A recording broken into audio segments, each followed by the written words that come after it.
जो बॉन्ड बनता है उसको हम क्या कहते हैं, कोऑर्डिनेशन कंपाउंड।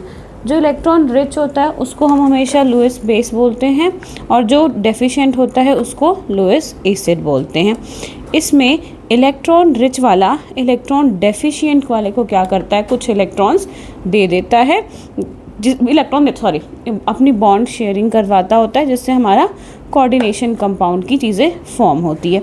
इसके बाद क्या क्या पढ़ा था आपने, सेंट्रल मेटल आयन होता है और लाइगेंड्स होते हैं, यही चीज़ें की थी हमने। सेंट्रल मेटल आयन क्या, कौन से, पॉजिटिव होता है नेगेटिव होता है, बताओ पढ़ के गए ना। हाँ, सेंट्रल मेटल एटम जो आयन कुछ भी होता है वो क्या होता है, पॉजिटिव होता है नेगेटिव होता है। लाइगेंड्स कैसे होते हैं, लाइगेंड्स के ऊपर चार्ज होता है कि नहीं होता, ये बताओ। नहीं होता लाइगेंड्स के ऊपर चार्ज, लाइगेंड्स के ऊपर ऐसा कुछ बीच वाले, मतलब बहुत कंफ्यूजिंग कर रहे हो आप लोग, हंस रहे हो दोनों को, एक कुछ और बोल रहा है एक और कुछ और बोल रहा है, क्या कोई एक तो सही है। कोई एग्जाम्पल आपने अपनी नोटबुक में लिखा है, कितने सारे लिखे होंगे, NiCl वाले कुछ भी, बहुत सारी चीज़ें लिख रखे होंगे आपके। मैंने लिखाया था जो सेंट्रल आयन, कुछ जो कॉम्प्लेक्स आयन होते हैं उसमें वो इलेक्ट्रिकली चार्ज स्पीसीज़ होते हैं, जिसमें सेंट्रल मेटल एटम जो होता है उसके अराउंड में वो या तो आयन हो सकता है या मॉलिक्यूल, मतलब वो कुछ भी हो सकता है, ठीक है।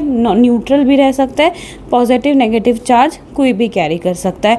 फिर वो फर्दर दो टाइप का, तभी तो बताया था, कैटायन कॉम्प्लेक्स और एनायन कॉम्प्लेक्स, तो वो पॉजिटिव नेगेटिव या नो चार्ज वाले भी हो सकते हैं, ठीक है। Central metal atom, good afternoon, central metal atom वाले पॉजिटिव भी हो सकते थे या नेगेटिव भी हो सकते हैं। इसके बाद सेंट्रल मेटल एटम पे लिखवाया था वो इलेक्ट्रॉन डेफिशिएंट होते हैं, याद रखना, ठीक है, इलेक्ट्रॉन डेफिशिएंट होते हैं, और लाइगेंड वाले के पास इलेक्ट्रॉन होता है जिसकी वजह से उनके पास देने की कैपेसिटी रहती है, ठीक है। तो कौन सही था, सही थे, मैं ले रिपीट कर रही हूँ, सेंट्रल मेटल एटम जो होता है वो लुईस एसिड होता है, लुईस एसिड का मतलब वो इलेक्ट्रॉन डेफिशिएंट रहता है, और दूसरे वाले लुईस लाइगेंड्स जो हैं वो पॉजिटिव रहते हैं। इसके बाद लास्ट में आपको निकालना सिखाया था मैंने कि किस तरीके से हम कोऑर्डिनेशन नंबर किसी भी कंपाउंड का निकाल सकते हैं। कौन सा एग्जाम्पल किया था लास्ट आपने, कॉपी पे लिखा होगा, देख के बता दो। FeCl4 वाला क्या था जिसमें आपने ऑक्सीडेशन नंबर निकाला था, चलो एक और करते हैं जिसमें आपको ऑक्सीडेशन नंबर बताना है, सिखाया था ना कैसे बताते हैं ऑक्सीडेशन नंबर, याद है कि पूरा भूल चुके हो। हाँ, कोऑर्डिनेशन नंबर, ऑक्सीडेशन नंबर तो सिखाना है, कोऑर्डिनेशन नंबर सिखाया था, सॉरी। कोऑर्डिनेशन नंबर में पहला एग्जाम्पल लिखो आप लोग, K3FeCl6, इसका कोऑर्डिनेशन नंबर कितना होता है, इसका कोऑर्डिनेशन नंबर निकालना है। कोऑर्डिनेशन कंपाउंड कर रहे हैं देवेंद्र, जिसमें कोऑर्डिनेशन नंबर, नॉमेनक्लेचर आज करेंगे हम, ठीक है, कोई बात नहीं। कि यूटी लेके आए हो कुछ, देखती हूँ, कोई बात नहीं। इसका कोऑर्डिनेशन नंबर से बताओ कितना होगा, आपने किया है ना कोऑर्डिनेशन, बताओ इसका कोऑर्डिनेशन नंबर कितना होगा इस कंपाउंड का। काउंटर आयन का कोई भी रोल नहीं होता, इसको क्या कहते हैं, काउंटर आयन था, इसका कोई भी मतलब नहीं है। सेंट्रल मेटल एटम पे कितने लगे हुए, इसका कोऑर्डिनेशन नंबर वहीं से डिसाइड हो जाएगा, जितने इसके साथ लिगेंड लगे हुए होते हैं। नेम नहीं करना है इसका, कोऑर्डिनेशन नंबर निकाल रहे हैं हम, पीछे हम आपको इतना आगे नहीं भाग सकते। हाँ जी, श्रेष्ठ निकल गया, बताओ तो सही, कुछ भी गलत सच कुछ भी निकाला तो, हाँ ठीक है 6 है तो फिर निकालो, बता क्यों नहीं रहे, बाकी से हट के हुए। इसका तो कोई रोल नहीं होता है, ठीक है। इसके साथ कितने जुड़े हुए हैं, बेचारा ये बीच में है, इसके साथ कितने लोग जुड़े हुए हैं, 6, तो कोऑर्डिनेशन नंबर कितना हो जाएगा, 6 हो जाएगा। आप दिखाओ, आपने तो लगता है ऑक्सीडेशन स्टेट तो नहीं निकाल दी, नहीं कुछ और नहीं। ये देखो, ये तो ये होता है काउंटर आयन, इसका कोई रोल नहीं है इसके अंदर, ये क्या है बीच में ये रहेगा, चारों साइड से किसने घेर रखा है, लाइगेंड ने, तो कितने लाइगेंड ने घेर रखा है, 6, तो इसका कोऑर्डिनेशन नंबर क्या हो जाएगा, 6 हो जाएगा। चलो एक और एग्जांपल फिर करते हैं, लिखो NiOH होल ट्वाइस H2O ये भी होल ट्वाइस और फिर Cl। अब बीच में कितने लाइगेंड आपको दिख रहे होंगे, एक OH वाला दिख रहा है, एक H2O वाला दिख रहा है। जितने लाइगेंड्स होते हैं उतने ही इसका काउंटर नंबर होता है, काउंटर नंबर कहते हैं, कोऑर्डिनेशन नंबर होता है। तो इसमें दिख रहा है कितने कितने हैं, शिव बताएगा पहले आज। 4 आपको पता है देवेंद्र, जो पूरे लाइगेंड ये कितने, 2 ये, तो कोऑर्डिनेशन नंबर कितना हो जाएगा, 4 हो जाएगा। मोस्टली आप जब पढ़ोगे 4 और 6 वाले ही 12th में पढ़ोगे, 4 और 6 जिन हमेशा ध्यान रखना, 2 वाला रेयर आएगा, 4 और 6 ही मोस्टली आएगा। आज का नया टॉपिक जो स्टार्ट होगा हमारा, बोलो, ऑक्सीडेशन। अब पढ़ेंगे हम। नेक्स्ट हेडिंग लिखो, oxidation number of central atom. आज नया हेडिंग जो हम पढ़ रहे हैं, ये हमने पिछला किया था, आज का हेडिंग है, आप भी लिख लिख के पढ़ोगे Devendra. Oxidation number of central atom.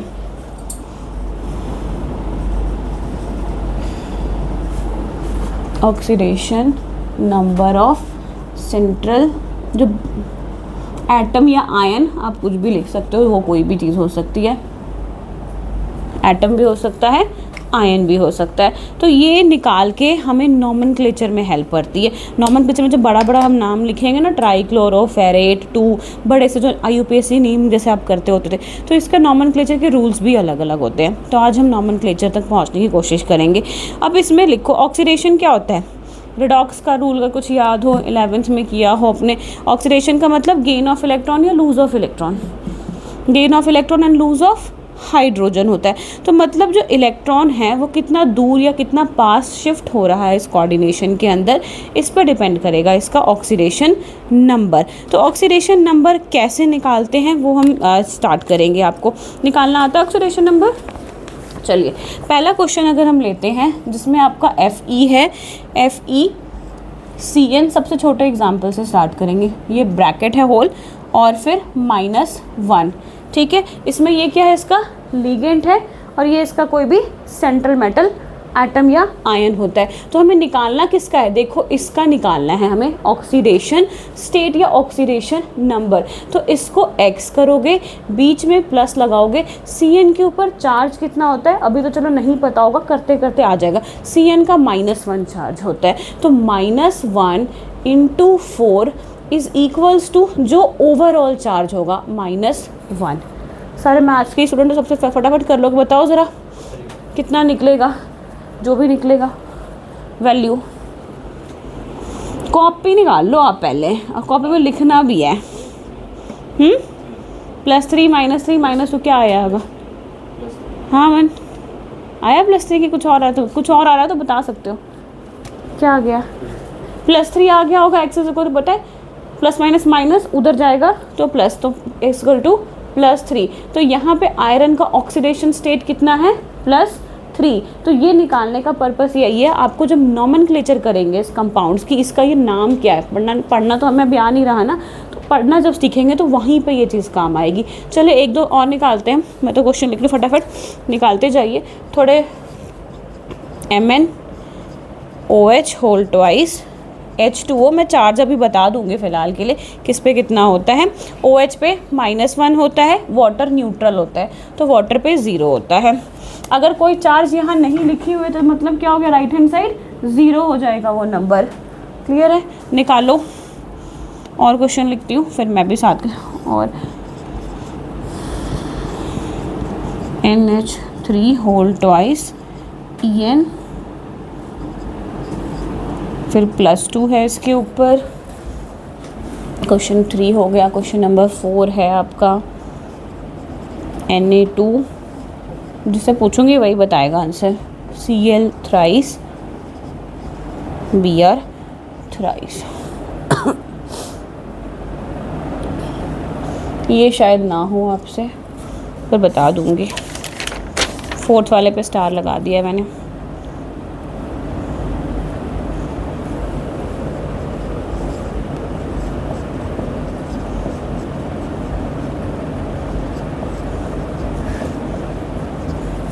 En वगैरह का चार्जेस तो आपको बताया नहीं ना मैंने।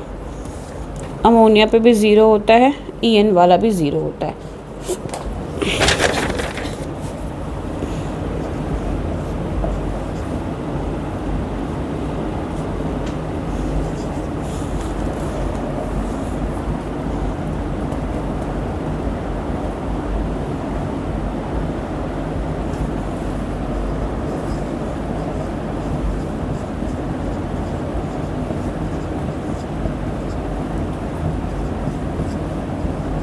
बस 6 निकालते हैं फिर आगे चलेंगे, अगर 6 के 6 सही हो गया तो। एक एनसीईआरटी का रेयर केस भी है इसमें।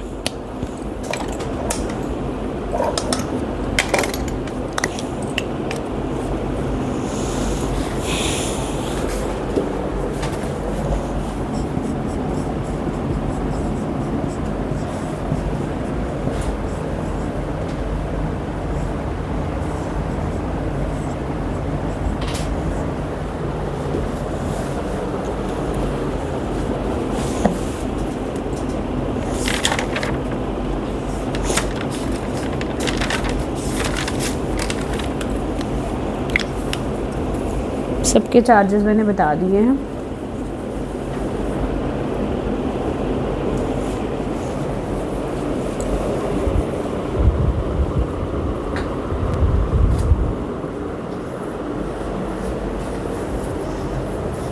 निकल रही है कॉल किसका आ रहा है?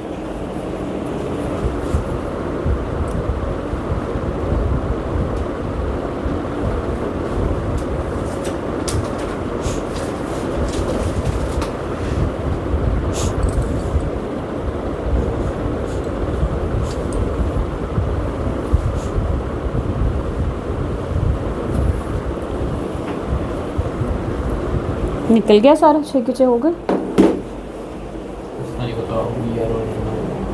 कौन सा वाला नंबर? बी आर का -1 सॉरी +1 ब्रोमीन है ना, चेक कर लेती हूँ। ब्रोमीन का है, बी आर ही ना मैंने ब्रोमीन का। हाँ इसके अकॉर्डिंग +1 नहीं है, यहाँ पे मेटल की वजह से -1 बना हुआ है। क्लोरीन का पता है ना, क्लोरीन का -1 ही होता है, क्लोरीन का भी -1 है। और किसी का नहीं दिया मैंने आपको। NH3 का इधर दिया ही हुआ है, NO2 का ऑक्साइड है ये, बाकी सब तो दे दिए मैंने आपको। NO2 का भी -1 है।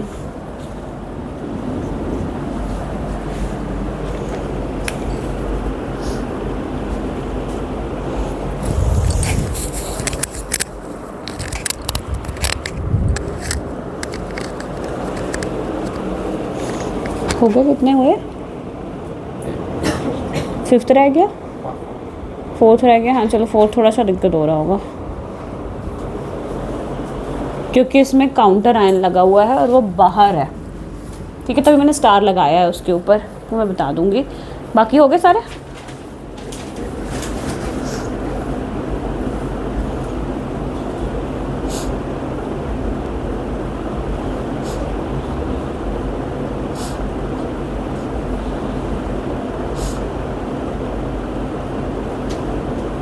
चलो आगे बोलते जाती हूँ आंसर्स। मैच करना और इसके गलत होंगे बताना, पूरा सॉल्व नहीं कर। x = +2 आया है, x = इसमें भी +2 आया है। 4th अगर आप 5th निकाल लिया या रहता है सबका? निकल गया। कितना आया? 5th का कौन सा क्वेश्चन दिया है मैंने आपको? AG वाला दिया है, नहीं 4th का नहीं 5th का पूछ रही हूँ। AG वाले का कितना आया है? x = +2। जो गलत हो आपको बताना, मैं उसको सॉल्व करके बता दूंगी आप लोगों को।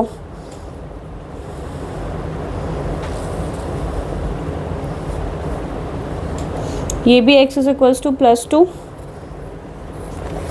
और ये x = 0। NCERT स्पेशल केस है ये, तभी यहाँ पे NCERT लिखा हुआ है और ये स्पेशल केस है। बहुत कम केस में ऐसा होता है। इसमें से किसका कौन सा गलत हुआ वो मैं सॉल्व करूँगी। बोलो नंबर। दिश्रेयस आप स्टार्ट करो, कौन सा गलत हुआ आपका? हाँ 4th में बताऊँगी ना। बाकियों में से सही है, बाकी सारे सही निकले। 5th गलत हुआ आपका, 5th गलत हुआ, सही आपके। हाँ 4th बचा ही हुआ, उसको छोड़ा ही हुआ है मैंने भी।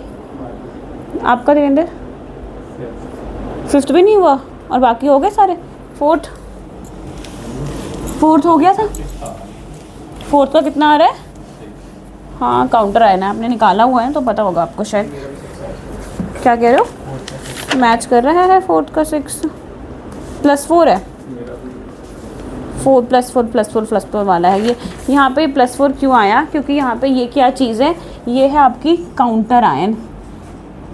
काउंटर आयन आपको बताया था मैंने कि वो क्यों लगाते हैं कि ओवरऑल चार्ज जो हो उसको न्यूट्रलाइज कर दे या तो स्टेबलाइज कर दे। ये लाइन बोली थी आपको। तो जहाँ पे अभी सोडियम का काउंटर अगर हटेगा, सोडियम के ऊपर हमेशा कितना चार्ज होता है?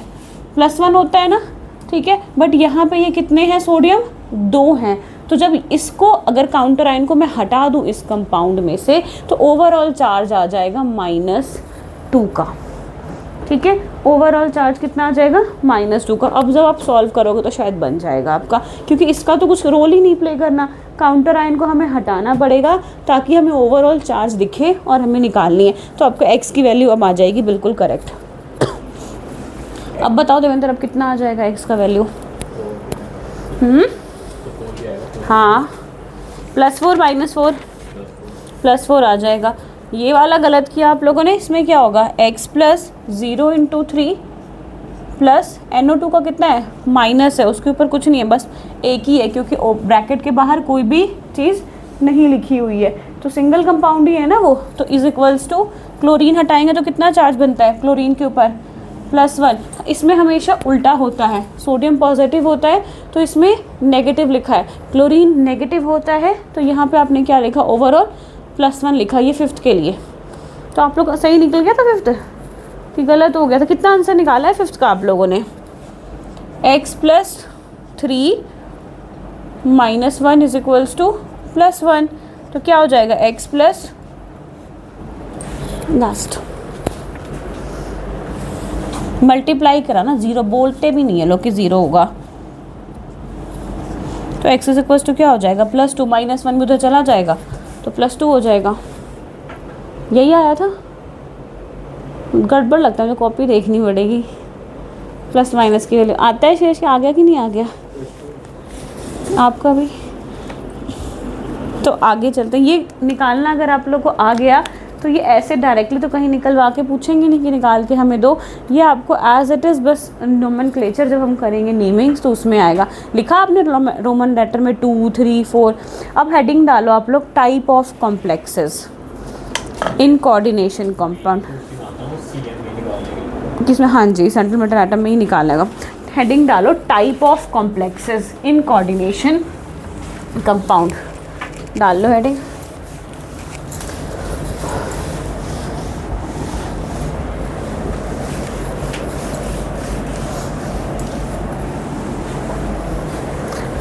Types of complexes in coordination compound. तो टाइप्स में पहले किस किस टाइप के कंपाउंड होते हैं? होमो, हेटेरो, क्या क्या होता है पहले तो वर्बली समझा रही हूँ, फिर हम लिखेंगे। आपको आएगा होमोलेप्टिक, एक आएगा हेटेरोलेप्टिक, ठीक है, नाम से आएगा होमो और हेटेरोलेप्टिक। तो होमोलेप्टिक ऐसे कंपाउंड होंगे, होमोलेप्टिक आएगा जो एक ही टाइप के लिगेंड के साथ बाइंड होंगे। जैसे कुछ कुछ एग्जाम्पल में आपके बीच में दो दो लिगेंड्स दिख रहे थे जो अपने एक इधर NH3 भी लिखा हुआ था और H2O भी लिखा हुआ था, तो वो एक से ज़्यादा टाइप ऑफ लिगेंड के साथ कंबाइन थे, तो उनको हम क्या बोलते हैं? हेटेरोलेप्टिक। और जो जिसमें सिंगल बीच में बस एक ही कंपाउंड Fe के साथ CN लगा हुआ था ब्रैकेट के अंदर, तो एक ही टाइप का लिगेंड था, उसको हम बोलेंगे होमोलेप्टिक। टर्म्स पढ़ी है कि नहीं पढ़ी सारी? पहला क्या कह रहे हो?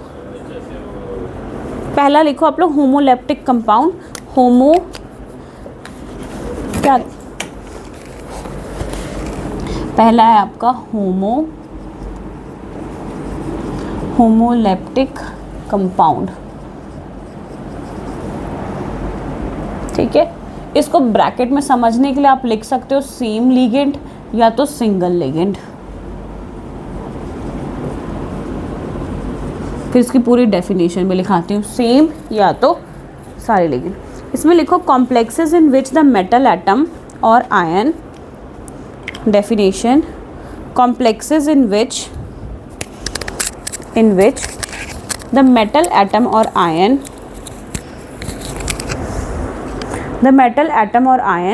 is linked to only one kind of donor atom,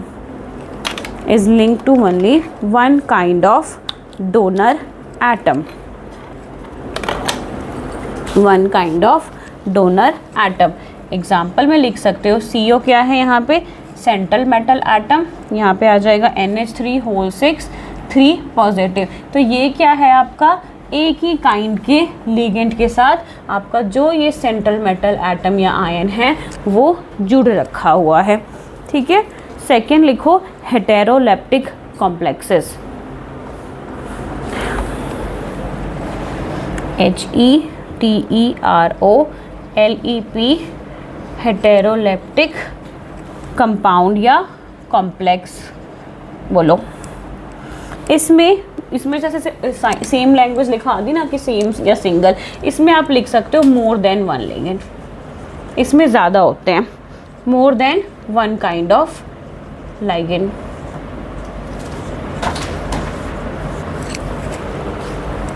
इसके डेफिनेशन में जहाँ पे आपने ऊपर only one kind of ligand लिखा था उसकी जगह यहाँ पे लिख दो बस अलग सा कि more than one kind of ligand. ऊपर की डेफिनेशन लिखी है ना अभी सेम, जहाँ पे आपने वन काइंड ऑफ लिगेंड लिखा है उसकी जगह बस more than one kind of ligand लिख दो।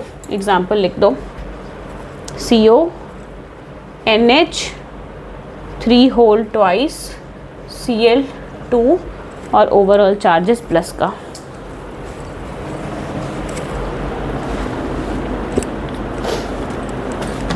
आज थोड़ा सा थ्योरेटिकल होगा, लास्ट में आ जाएगा नेमिंग वाला हमारा। बोरिंग लग रहा है आज का।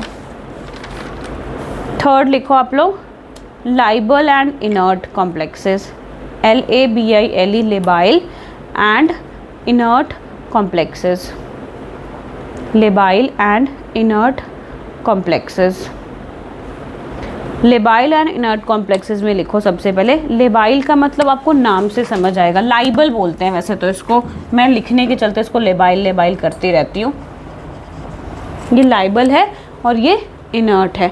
इनर्ट समझते हो पीरियोडिक टेबल में कहाँ पे आता है, बिल्कुल लास्ट वाले जो होते हैं, उनके इलेक्ट्रॉन्स निकालने के लिए हमें एनर्जी भी ज़्यादा लगती होती है।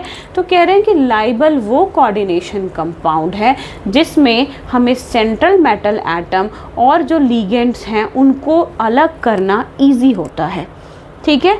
ये लाइबल है और इसमें इसके कंपैरेटिवली मुश्किल होता है, तो ये ऐसे कॉम्प्लेक्सेस होते हैं, ठीक है।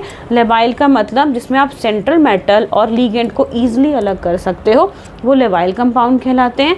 और इनर्ट वाले कौन से हो जाएंगे, जिनमें हमें इन दोनों को अलग करने में मुश्किल आती होती है, तो ये वैसे कंपाउंड होते हैं। तो छोटी सी डेफिनेशन इनकी भी लिख लो या तो खुद से बना के लिख लो आप लोग अपने में ही।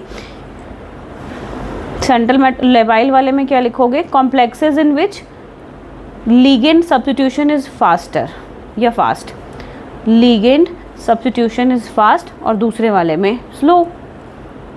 ligand substitution fast है तो वो लेबाइल है, अगर ligand substitution slow है तो वो क्या है, क्या होएगी फिर, वो इनर्ट कॉम्प्लेक्सेस होएंगी।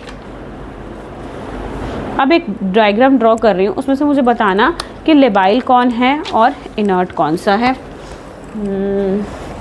ये रहा Fe वाला बना, Fe Cl Cl Cl Cl एक ये बनाया है, एक En वाला बनाएंगे हम, इथाइलिन डायमीन। अब इसमें से मुझे बताओ लाइबल कौन है और इनर्ट कौन है, लाइबल कौन है और इनर्ट कौन है, बोल दो जल्दी, फिर नॉमेनक्लेचर स्टार्ट करेंगे। मैं 11th वालों को शीट दे के आती हूँ, सोच के रखो तब तक। हो गया रिवाइज आप दोनों का, करें स्टार्ट, हो गया रिवाइज, बस लिख देते हैं फिर। कितने कितने लर्न किए, सारे के एक एग्जाम्पल्स। ये लो बंद कर दो नोटबुक, टाइम क्या हो गया, हाँ लिख 4-4 बजे तक हो जाएगा बस, ठीक है। ये लो मैं का रिवाइज बंद कर दो। चीटिंग करोगे दोनों, कॉपी लेके जानी पड़ेगी मुझे, ले जाओ, करेंगे ना, लग रहा है मुझे, नहीं लगता, मुझे तो नहीं लगता करोगे, बाकी पता नहीं। शीट अगर आपको एक्स्ट्रा चाहिए होगी तो यहाँ पे नेम ज़रूर ऊपर लिखना कि रिएक्शन कौन सी लिख रहे हो, पता चला मुझे ही नहीं पता चला, सिर्फ और सिर्फ एग्जाम्पल लिख दी तो ढूंढते रह जाऊँगी मैं। लिख के शीट साइड में रख के अपनी बातें मारते रहना आप लोग, फिर मैम आ जाएंगे 4 बजे स्टार्ट करना। बस अनुष्का बस हो गया, आप पहले नहीं आए थे ना। स्टार्ट तो स्टार्ट, उसको दिखाना मत फिर, वो लिख रहा है तो। हाँ तो साथ ही स्टार्ट करो। ले चलो ठीक है फिर, रुक जाओ। बता दिया कौन सा है?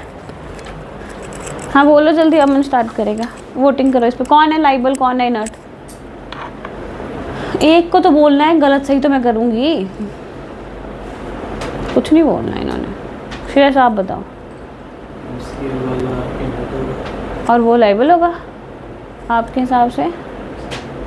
और उधर पीछे वाला बच्चा, वो भी बताओ लाइबल कौन है, इनर्ट कौन है?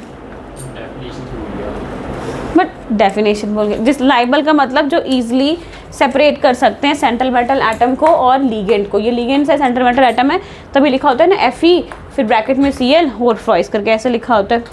तो क्या है ये यूनिडेंटेट था, ये क्या था, डाइडेंटेट था। ये एक बार में दो जगह से अटैक करता था। ये स्ट्रॉन्गर है, ये इनर्ट है, ये लाइबल है।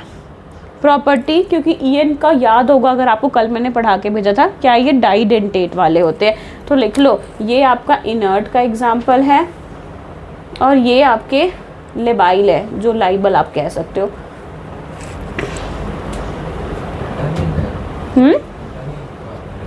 नहीं, ये क्या, ये स्ट्रॉन्गर होएंगे ना, क्योंकि ये EN क्या होता है, डाइडेंटेट होता है।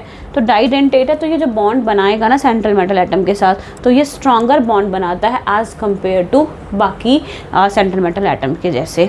क्योंकि इसका नेचर मैंने पढ़ाया था, लिगेंड कैसे होता है, यूनिडेंटेट, बाइडेंटेट, मोनोडेंटेट। तो ये यूनी वाला है, ये एक ही है, तब भी ये पूरा सर्कुलर स्ट्रक्चर, और बताया था मैंने पाई बॉन्ड बनाते होते हैं। ठीक है, इसकी वजह से इनर्ट है, इनको अलग करना मुश्किल होता है एज कंपेयर टू इनके।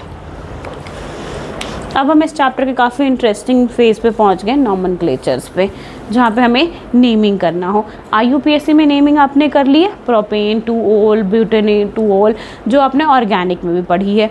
अब इसकी नॉमेनक्लेचर जो हम पहले करते थे उससे बिल्कुल अलग है, कुछ भी सेम नहीं है। सेम है, पूरी की पूरी अलग है। तो हेडिंग डालो, nomenclature of coordination compounds. Nomenclatures of coordination compounds. 6-7 rules हैं, जैसे IUPAC में क्लास 10th में रूल्स पढ़े थे आपने, वैसे इसमें भी रूल्स पढ़ना है और साथ के साथ नेमिंग करना है।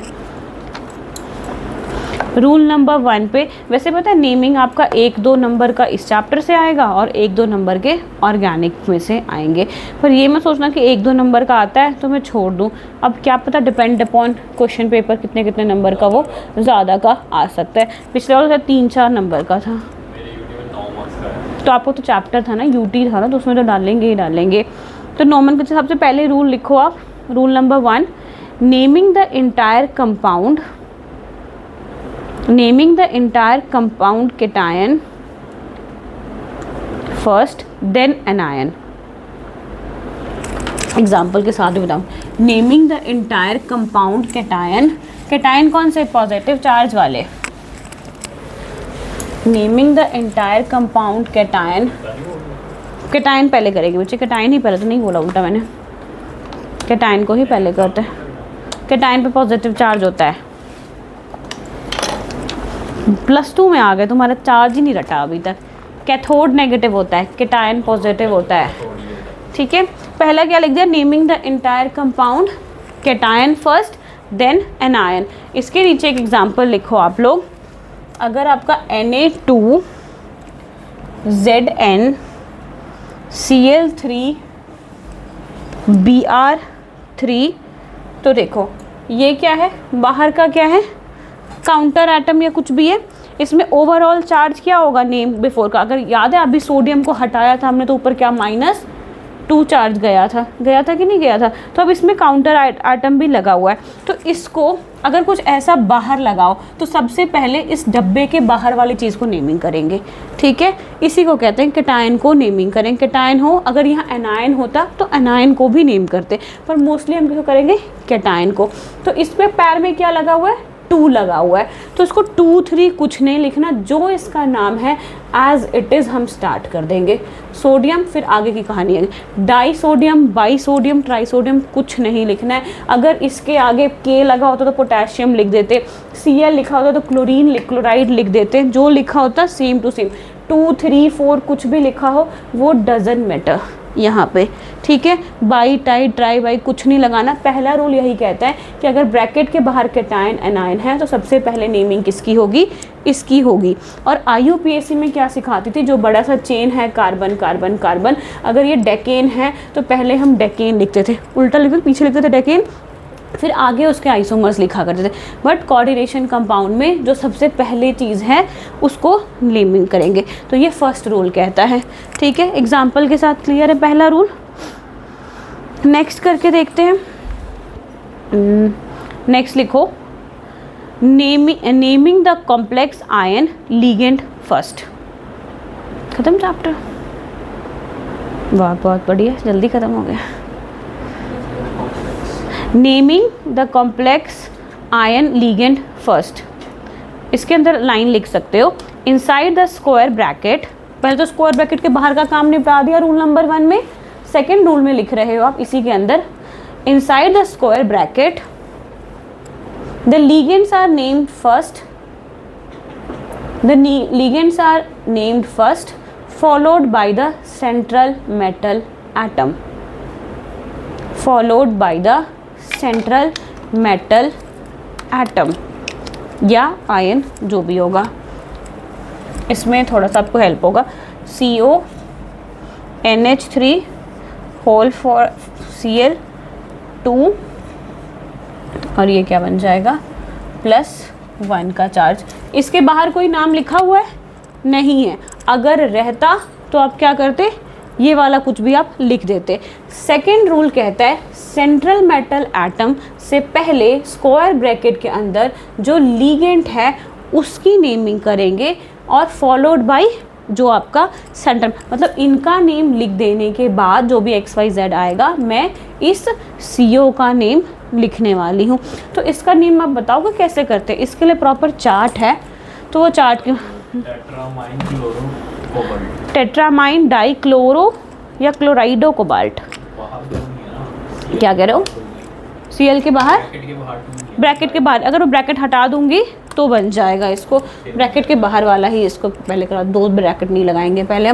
अब इसको कैसे, अब इनके ना हम अमीन या अमाइनो क्या कहते हैं, अमोनिया वगैरह पढ़ते होते थे छोटे क्लासेस में, बट यहाँ पे इनका नेम पूरा बदल जाएगा। जो पूरी चार्ट होती है नेमिंग की वो नेम आपको लिखवाऊंगी। जैसे 10th में आपने पढ़ा होगा डेक 1 के लिए 2 मिथाइल लगाना है, 2 के लिए 8th प्रॉप बेक, तो यहाँ पे पूरा इंटायर चेंज हो जाएगा, ये कुछ भी सेम टू सेम नहीं रहने वाला है यहाँ पे, ठीक है। तो सबसे पहले यहाँ पे सीक्वेंस पता चली कि क्या होगा, पहले इसका नाम लिखना है फिर इसका नाम लिखना है। अभी 2-3 स्टेप और लिखाऊंगी फिर इसकी नेमिंग करूँगी। नेक्स्ट लिखो alphabet, use alphabet order for ligands, मतलब इसमें भी इन दोनों में से जिसका अल्फ़ाबेट के अकॉर्डिंग पहले नेम आएगा उसको हमने पहले लिखना है।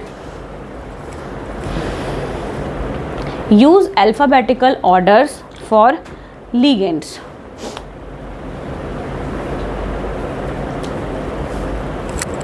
बंद कर दो, केमिस्ट्री लर्न कर लो, लिखवाऊंगी आज प्रैक्टिकल केमिस्ट्री।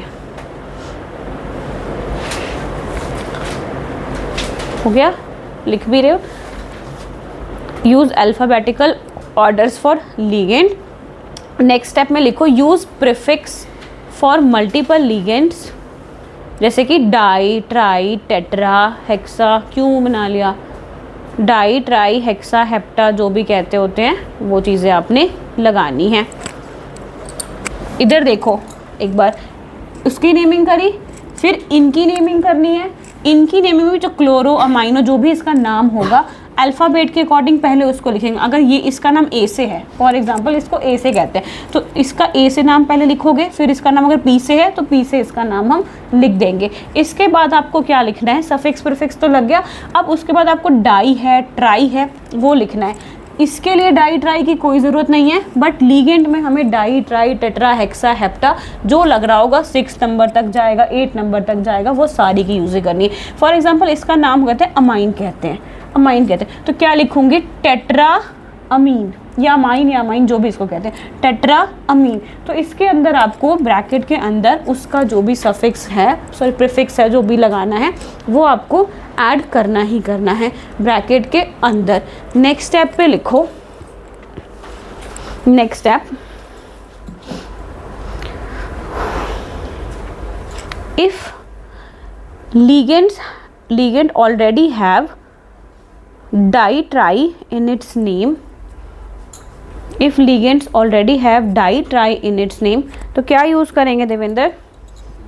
अगर ऑलरेडी लिगेंड्स के साथ बाई ट्राई लगा हुआ है तो क्या यूज़ करेंगे हम?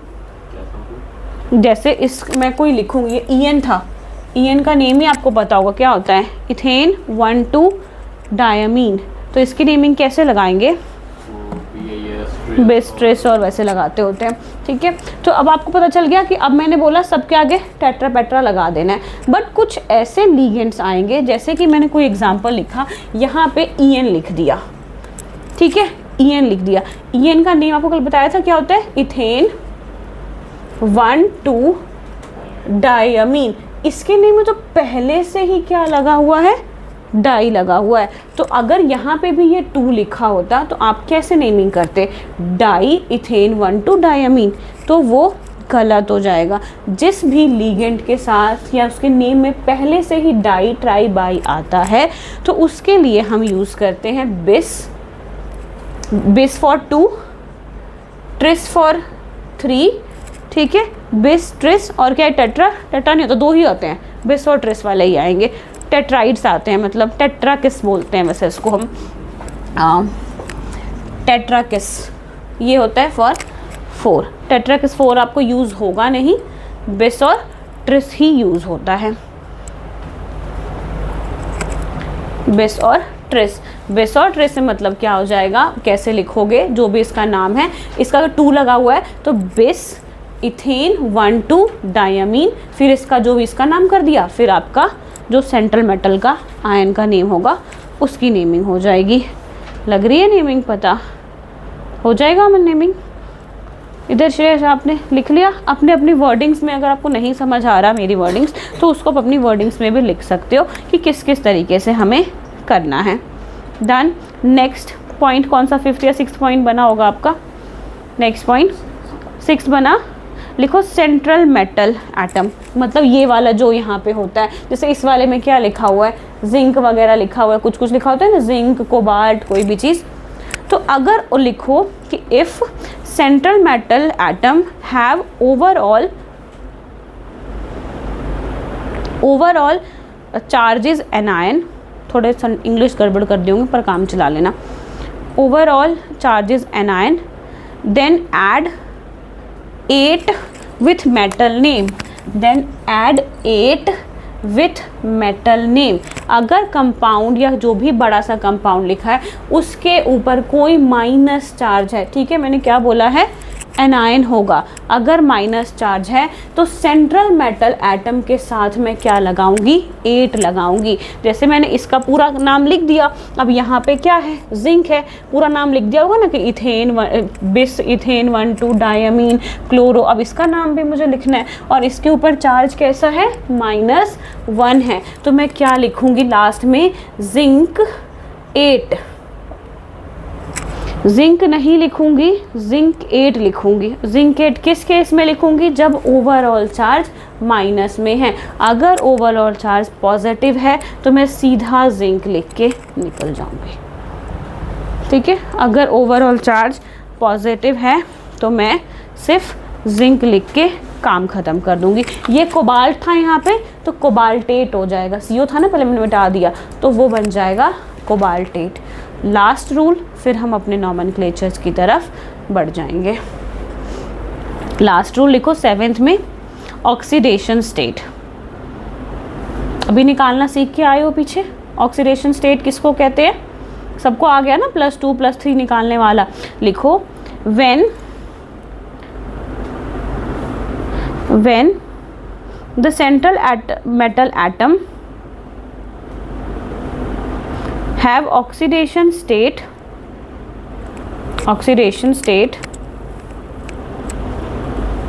मतलब ऑक्सीडेशन मतलब 0 नहीं होगा, ऑक्सीडेशन का मतलब 2 3 4 कुछ भी होगा। We write with Roman number after the name of central metal atom, after the name of central metal atom. For example अगर जिंक की बात कर रहे हैं तो जिंक का जब भी आप निकालोगे कि क्या चीज़ होती है तो जिंक का ना +2 निकलेगा, ठीक है। जिंक की जब भी आप निकालेंगे, कोई भी सब में निकालना पड़ेगा आपको, रफ में इसका निकालना पड़ेगा, सबकी -1 -2 करके ओवरऑल चार्ज निकालने पड़ेगी। अगर मान लो जिंक का 2 आया तो पूरा नाम लिख दिया था आपने, इथाइन 1,2 डायमीन बेस जिंक, फिर इसका रोमन में लिखोगे आप 2, रोमन में 2 और उसके बाद आयन, और इसके बाद ये नेम पूरा कंप्लीट होगा और सब रनिंग लेटर में आएगा, कहीं पे भी बीच में कैपिटल लेटर नहीं आएगा। ये कंप्लीट, तो अब आपकी नेमिंग कंप्लीट हो गई। 1-2 नेमिंग में करके दिखाती हूँ, फिर हम चार्ट बना लेंगे और नेक्स्ट कुछ होमवर्क भी दे दूँगी और कुछ क्लास में भी हम करके जाएंगे। टाइम बताएगा मुझे कोई कितना हो गया है अभी टाइम? फिर तो कर लेंगे, 4-5 तक कर सकते हैं, 4, 5, 4, 10 तक। चलो लिखो आप लोग, कंपाउंड लिखो Zn, ब्रैकेट के अंदर Zn, मतलब स्क्वायर ब्रैकेट के अंदर Zn, Cl whole twice, Br whole twice और 2 नेगेटिव। तो यहाँ पे आपको काउंटर आयन दिख रहा है, ब्रैकेट के बाहर कुछ दिख रहा है, तो इस एग्जाम्पल में कोई भी काउंटर आयन नहीं है हमारे पास। तो चलिए नेम करते हैं किसको, Br जो लिखा है उसको ब्रोमीडो लिखेंगे हम। Br जो है उसका नाम होता है ब्रोमीडो, अभी चार्ट बनाऊंगी। ब्रोमीडो स्पेलिंग देखने दो मुझे, BROMIDO, ठीक है। Br को ब्रोमीडो बोलेंगे। तो नेमिंग करोगे? अब चलो स्टार्ट करते हैं, साथ के साथ नेमिंग करना है आप लोगों ने। सब मेरे पास तो चार्ट, मैंने चार्ट लिखा है, अभी आप लोगों को लिखवा भी दूंगी साथ में कि ब्रोमीडो क्लोरीडो किसको किसको बोलते होते हैं। सबसे पहले नेमिंग किसकी होगी, इसकी होगी या इन दोनों की होगी, जो ब्रैकेट के अंदर है। तो ब्रोमीडो और क्या है, क्लोरीडो। पहले कौन आता है, बी आता है, सी आता है? बी आता है। तो इसके आगे क्या लगा हुआ है, 2 लगा हुआ है। तो 2 के लिए क्या यूज़ करोगे, मैंने बताया था ना, डाई। तो डाई का सिर्फ और सिर्फ क्या होगा, डी कैपिटल होगा, डाई ब्रोमीडो, BROMIDO। स्पेलिंग देखते रहना मुझसे। फिर इसके बाद अब इसकी नेमिंग करोगे, फिर इस साथ में ही डाई क्लोरीडो, CHLORIDO। कर्सिव में पूरा रनिंग में चली जा रहा है, ठीक है। Di bromido, di chlorido. इसका क्या नाम लिखना है, इसका नाम अब लिखना है ना जिंक, पर ये क्या है यहाँ पे माइनस, तो इसका नाम क्या हो जाएगा, जिंकेट, ZINCATE। अब ज़रा इसकी चार्ज निकालो मुझे, जो X करके ऑक्सीडेशन स्टेट निकालते थे, इस जिंक की ऑक्सीडेशन स्टेट निकालो और जो आएगा उसको रोमन नंबर में भरो और यहाँ पे आयन निकालो। क्लोरीन का अगर आपको पता होगा कितना होता है, -1 होता है, इसका भी -1 होता है। निकाल के इस नेम को पूरा करो, फिर मैं आपको फॉर्मूलाज वगैरह शीट पूरा लिखवा देती हूँ क्या होता है। आ गए अब, इधर हो गया आप लोगों का, हो गया। शीट तो दे दो, कहाँ बैग में ही रख ली। फुल नंबर आएंगे, एक में ही होगी पूरा। ग्रिकनार्ड की स्पेलिंग GRIGC लिखा है लगता है, वुड कोल्ड, तो क्या देखूंगी फिर। और आपकी कैटलिस्ट तो है ही नहीं, कौन से मतलब क्या, सब पे कैटलिस्ट तो लगा होता है बेचारा, देखना पड़ेगा कैटलिस्ट आपको। आता है, आता तो फिर हाँ तो ठीक तो है, जब अगर है हो गए पूरा तो ठीक। अच्छा देख लो फिर, जल्दी से देख के यहीं पे रखना आप लोग। कोई नहीं, मैंने देखा तो मैं क्लास ले, बैठ जाओ। नहीं फिर तो ये बहुत बैड न्यूज़ होती है। आगे पूछती हूँ ना, आती हूँ पूछती हूँ आपसे। हो गया, कितना निकला, कितने डब्बे में क्या लिखना है मुझे, 2 लिखना है, 3 लिखना है, पक्का 2 आएगा, ठीक है। तो ये नेमिंग हो गई। अब फॉर्मूलाज वगैरह लिख लेते हैं ताकि हम घर से होमवर्क वगैरह, एक साइड आप ऐसे लिखो फॉर्मूला और एक साइड नेम ऑफ कॉम्प्लेक्स, ठीक है, कॉम्प्लेक्स के नेम।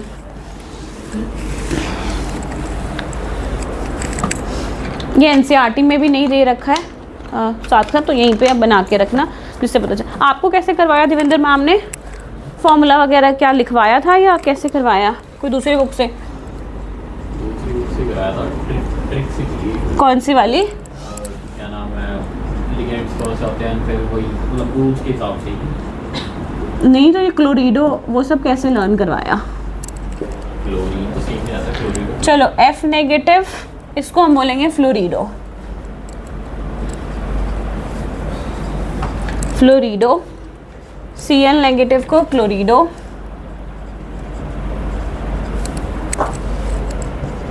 Br नेगेटिव को ब्रोमीडो। I नेगेटिव को आइडिडो। I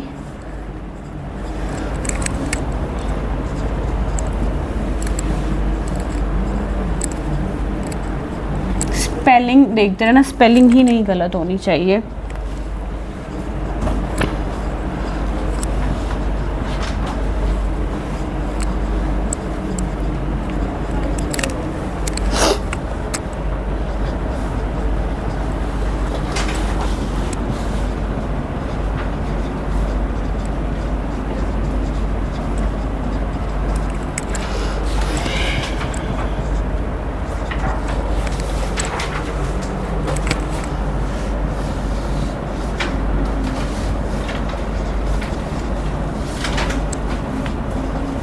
शिव कोई क्लास तो नहीं है ना आपके, इसके बाद रोक लूँ ना 6 बजे तक आपको? पक्का? ठीक है।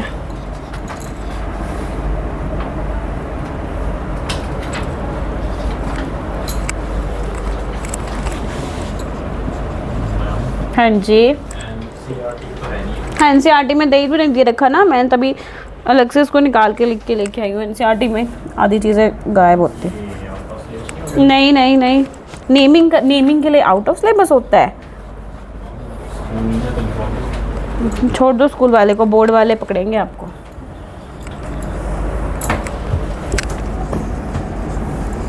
NCERT में आधी चीज़ें गायब होएगी। NCERT ऑर्गेनिक के लिए बहुत बढ़िया है।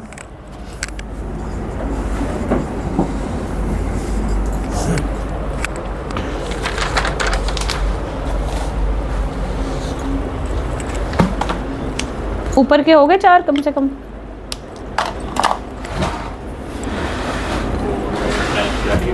हाँ हाँ कह सकते हो आप आराम से, पर नॉमेनक्लेचर उसके अंदर है। नॉमेनक्लेचर NCERT वाली नहीं उठ के आएगी सेम। नॉमेनक्लेचर में तो नाम कहीं से भी आएगा। ऑर्गेनिक तो पूरी NCERT बहुत है, बस वो ज़्यादा पढ़ने। ऊपर के हो गए 4?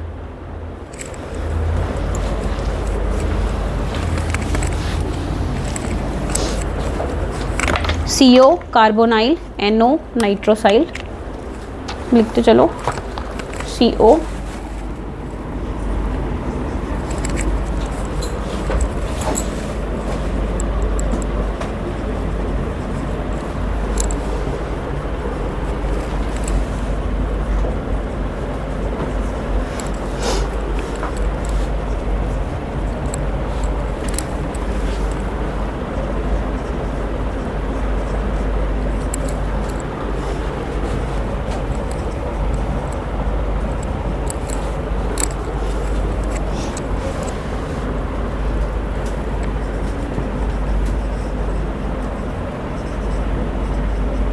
जो नहीं पता लगेगा पूछ लेना।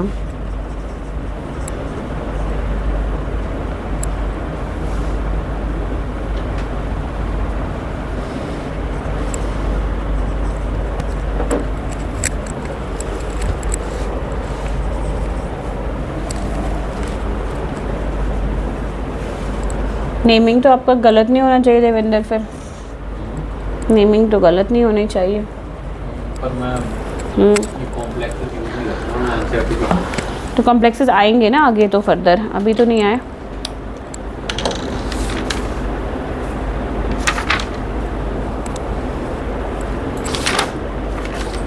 वो फॉर्मूला था, अब आएगा आपका मेटल वाला।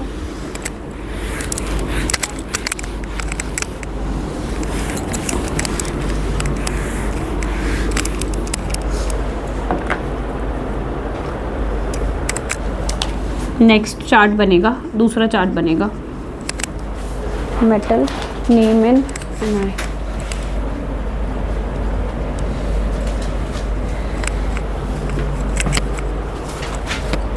Anionic complex.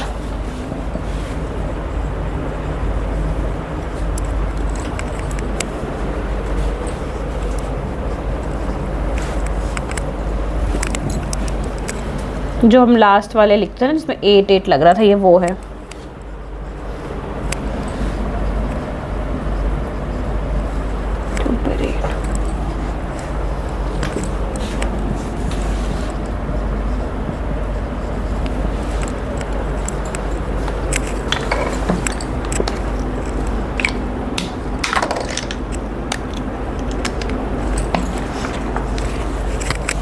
निकल का लिखो, निकलेट।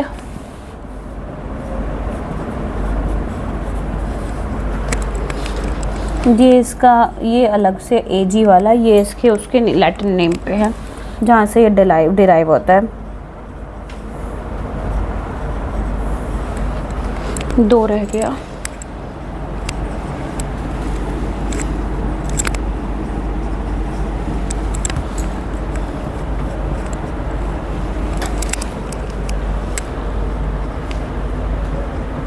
प्लेटिनेट, अब नेमिंग कर सकते हैं। चार्ट अभी तो लर्न होगा नहीं, जैसे देख देख के आप इसकी नेमिंग कर सकते हो।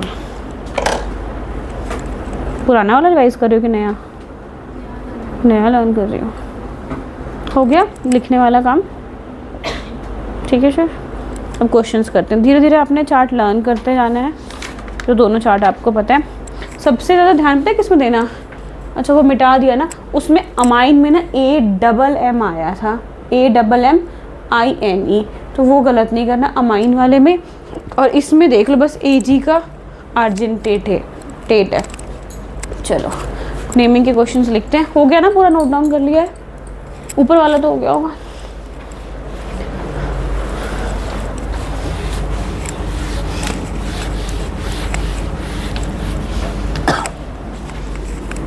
चलो क्वेश्चन लिखते हैं।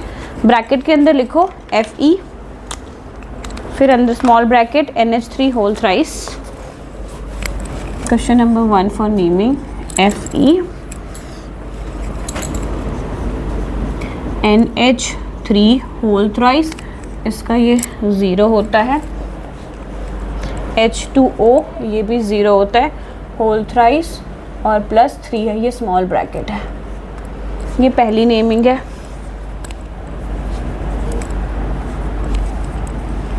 Zn OH whole thrice Cl thrice.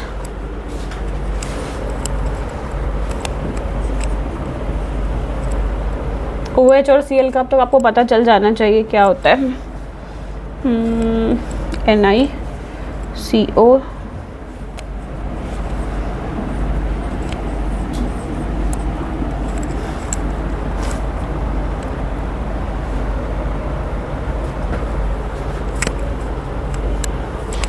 इसकी नेमिंग बाद में करनी है, ठीक है ना। इधर लिखा होता तो पहले करते हैं। 5 क्वेश्चन ही दे रही हूँ।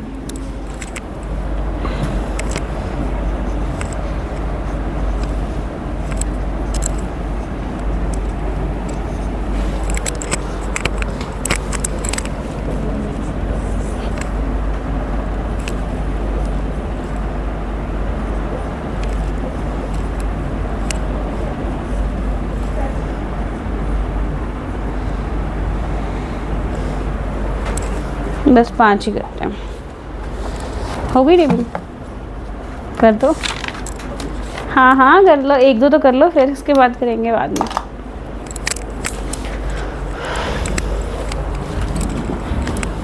दो मिनट बस गुड इवनिंग नीचे। जैसे काफ़ी लिखवा थी कि इसकी चीज़ जो लिमिटेशन वगैरह वो थी, अगर दे वो ना लिखे अचीवमेंट और ये डायग्राम बनाया तो मार्क्स दे दो। नहीं लिमिटेशन कहाँ गई? मैं दिखा दूँगी शीट आपको। इसका हुआ नहीं अभी तक आज। दे दो आप तो, शीट दे दो मुझे।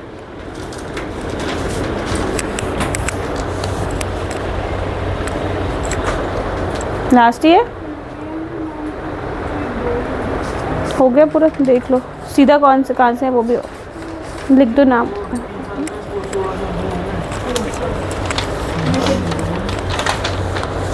हो गया, देखना तो नहीं निकाल लो, फिजिक्स निकाल लो ना। हाँ जी हाँ जी। कह रही हूँ ऐसे, बस ये दो लिख देते हो, उसके दे दोगे ना। हाँ हाँ, ये एडवांटेज हुआ ना। मैम आएंगे, मैम कराएंगे आपको। हो गई पूरी नेमिंग? किसके किसके हो गए? आके किसी की कॉपी में देख लूँ।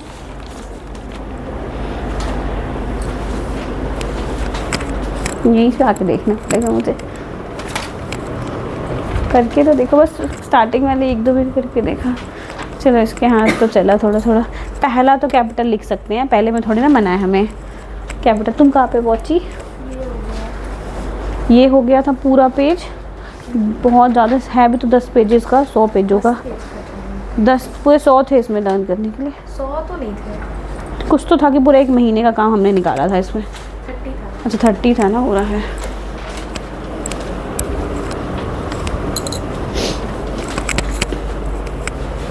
हो गया? बताओ पहले का आंसर किसका? इसका पहला हो गया, आपका हो गया। इधर आप दोनों का पहला हुआ, आपका हो रहा है। मैं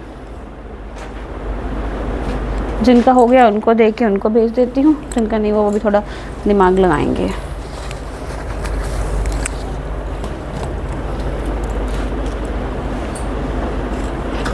दिखाओ। ट्राई AQ या AM? M पहले आता है, Q आता है? मुझे तो H2O का दिख रहा है। हाँ तो H2 को क्या बोलते हैं? एक्वा। दोनों नेम क्या है? AA से है, पर आपका AM पहले आता है, अमाइनो। ठीक है, तो करेक्ट करना इसको जरा। Tri amino, tri aqua, ferrate. ठीक है, बाकी सब सही है, बस उसको करेक्ट करो। हाँ देखो, इसके देखो कैसे हाथ चले, कान खड़े होते हैं पीछे। इसका ऑक्सीडेशन स्टेट तो लिख के दो। ऑक्सीडेशन स्टेट तो इसका क्या होगा? 0 ये 3 आ गया Fe का। पक्का 3 आएगा पक्का कि 2 आ जाएगा? 3 सोडियम। ठीक है, trichloro, tri hydroxy, overall zincate आ जाएगा। उसका ऑक्सीडेशन स्टेट आपने किसी का नहीं लिखा, मैंने नहीं नंबर देने। फिर ऑक्सीडेशन स्टेट लिखो, बाकी सब ठीक है आपका, फिर चले जाओगे। हाँ जी जी, आप तो जा सकते हैं पहले बारे में, बाकियों का नहीं हो। आपके भी, आप भी देवेंद्र चले जाओगे ना? आप भी देवेंद्र चले जाओगे।